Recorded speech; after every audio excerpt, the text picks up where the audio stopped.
secularism. Imagine yourself as a Hindu or Muslim living in a part of the United States of America where Christian fundamentalism is very powerful. Suppose that despite being a U.S. citizen, no one is willing to rent their house to you. How would this make you feel? Would it not make you feel resentful? What if you decided to complain against this discrimination and were told to go back to India? Would this not make you feel angry? Your anger could take two forms. First, you might react by saying that Christians should get the same treatment in places where Hindus and Muslims are in a majority. This is a form of retaliation. Or, you might take the view that there should be justice for all. You may fight, stating that no one should be discriminated against on grounds of their religious practices and beliefs. This statement rests on the assumption that all forms of domination related to religion should end.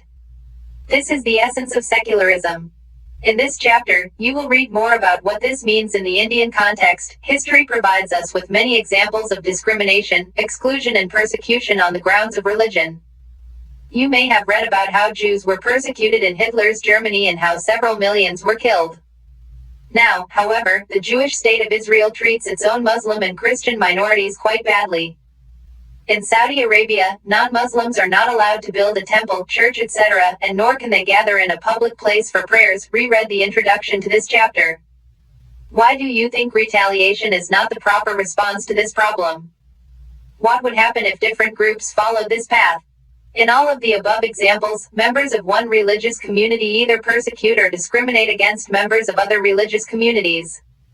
These acts of discrimination take place more easily when one religion is given official recognition by the state at the expense of other religions. Clearly no one would wish to be discriminated against because of their religion nor dominated by another religion. In India, can the state discriminate against citizens on the grounds of their religion? What is secularism? In the previous chapter, you read about how the Indian Constitution contains fundamental rights that protect us against state power as well as against the tyranny of the majority. The Indian Constitution allows individuals the freedom to live by their religious beliefs and practices as they interpret these. In keeping with this idea of religious freedom for all, India also adopted a strategy of separating the power of religion and the power of the state. Secularism refers to this separation of religion from the state. Tanvi, Abhilash and Snehal, B.B., Srijan School, Delhi. The three drawings in this chapter were done by students of your age. They were asked to draw on religious tolerance. Akshita Jain, V., Srijan School, Delhi. Discuss in class, can there be different views within the same religion? Why is it important to separate religion from the state? As discussed above, the most important aspect of secularism is its separation of religion from state power. This is important for a country to function democratically. Almost all countries of the world will have more than one religious group living in them. Within these religious groups, there will most likely be one group that is in a majority. If this majority religious group has access to state power, then it could quite easily use this power and financial resources to discriminate against and persecute persons of other religions. This tyranny of the majority could result in the discrimination, coercion, and at times even the killing of religious minorities. The majority could quite easily prevent minorities from practicing their religions.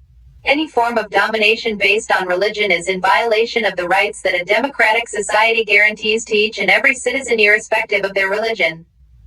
Therefore, the tyranny of the majority and the violation of fundamental rights that can result is one reason why it is important to separate the state and religion in democratic societies. Another reason that it is important to separate religion from the state in democratic societies is because we also need to protect the freedom of individuals to exit from their religion, embrace another religion, or have the freedom to interpret religious teachings differently. To understand this point better, let us take the practice of untouchability. You might feel that you dislike this practice within Hinduism and therefore, you want to try and reform it. However, if state power were in the hands of those Hindus who support untouchability, then do you think that you would have an easy task to try and change this? Even if you were part of the dominant religious group, you might face a lot of resistance from fellow members of your community. These members who have control of state power might say that there is only one interpretation of Hinduism and that you do not have the freedom to interpret this differently. Pinky, B.G., Sarvodaya Kanya Vidyalaya, Delhi. What is Indian secularism? The Indian Constitution mandates that the Indian state be secular.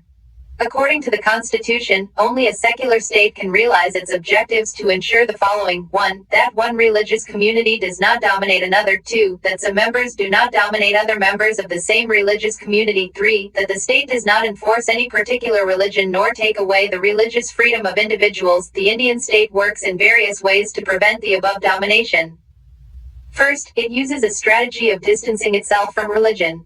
The Indian state is not ruled by a religious group and nor does it support any one religion. In India, government spaces like law courts, police stations, government schools and offices are not supposed to display or promote any one religion.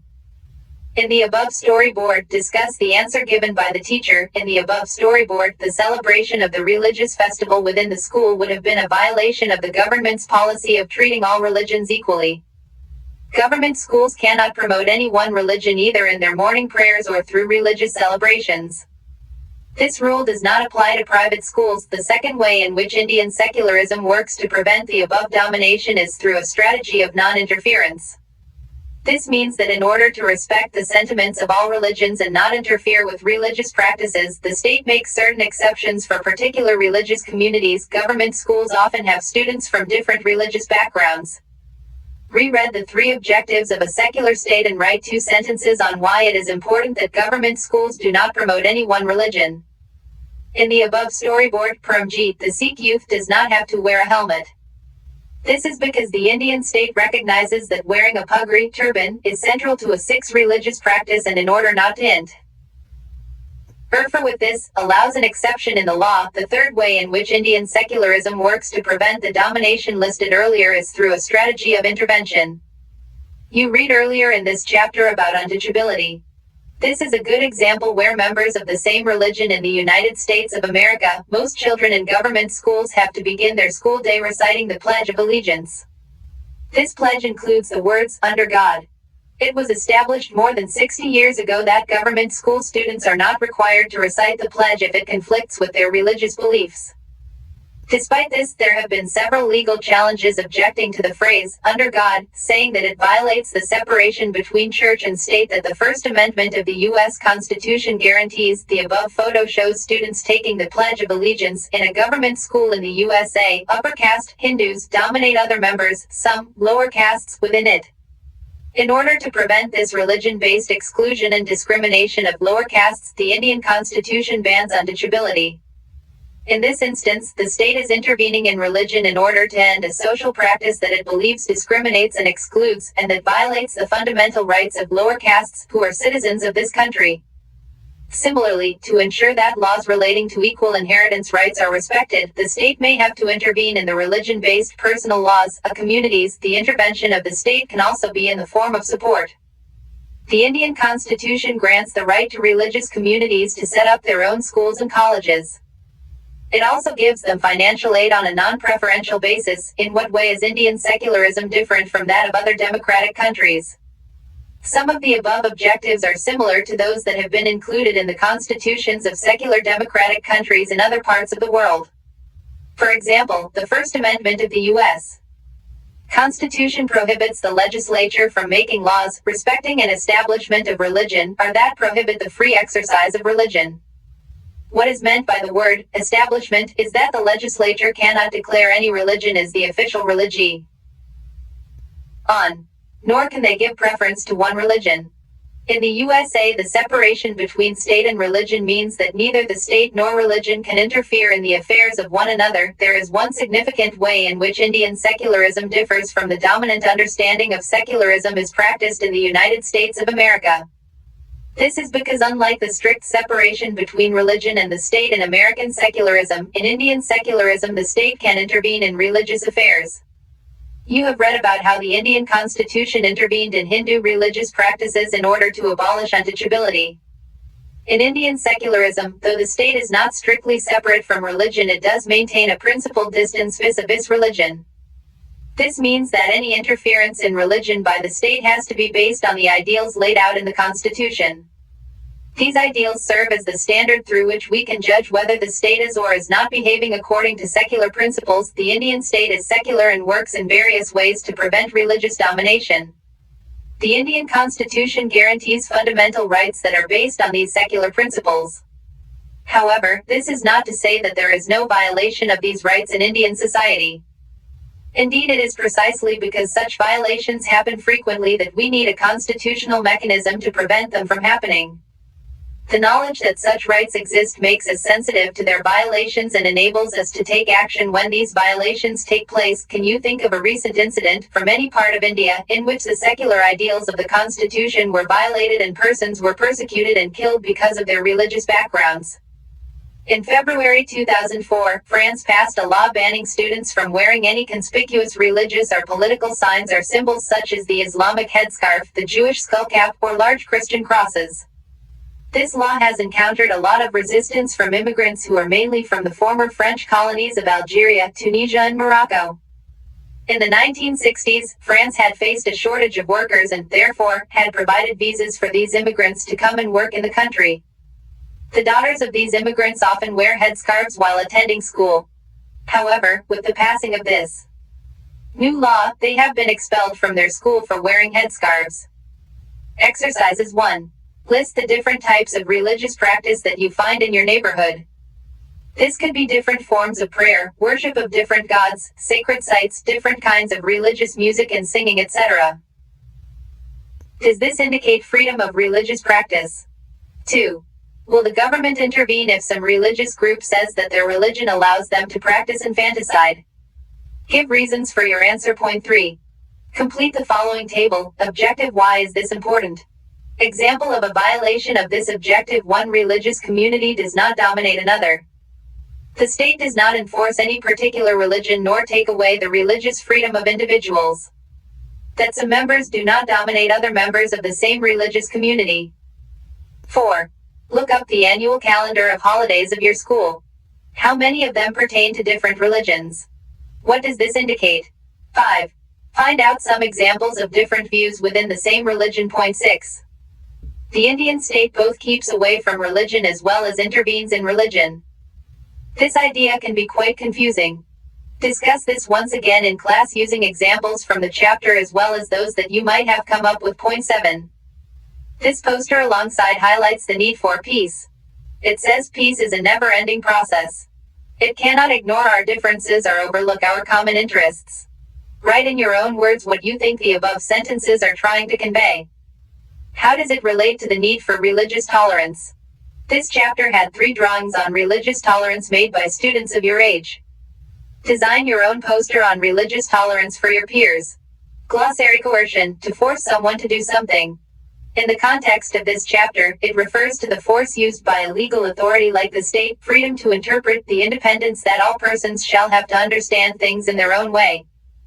In the context of this chapter, it refers to a person's liberty to develop their own understanding and meaning of the religion they practice. Intervene. In the context of this chapter, it refers to the state's efforts to influence a particular matter in accordance with the principles of the Constitution. Chapter 3. Why do we need a parliament? Unit 2.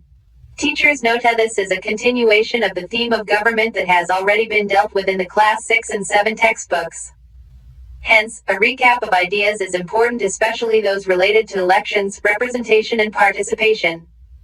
These ideas can be made more clear to students through bringing in actual examples into the classroom. Newspaper and TV reports could be used to facilitate this. Chapter 3 discusses some of the functions of Parliament. The ways in which these connect to the idea of parliamentary democracy need to be emphasized. Hence, it is important to explain the critical role played by citizens and allow students to air views regarding this.